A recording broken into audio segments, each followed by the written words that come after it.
Are you guys familiar with the word kleptocracy? Kung hindi pa, panoorin nyo tong video na to at sabay-sabay nating alamin kung ano ba yung meaning ng kleptocracy. I learned a new word today, kleptocracy. It's a noun, and it means a government or state in which those in power exploit national resources and steal.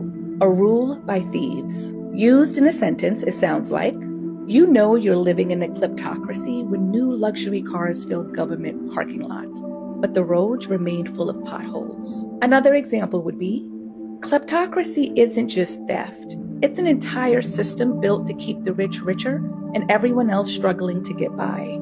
Kleptocracy.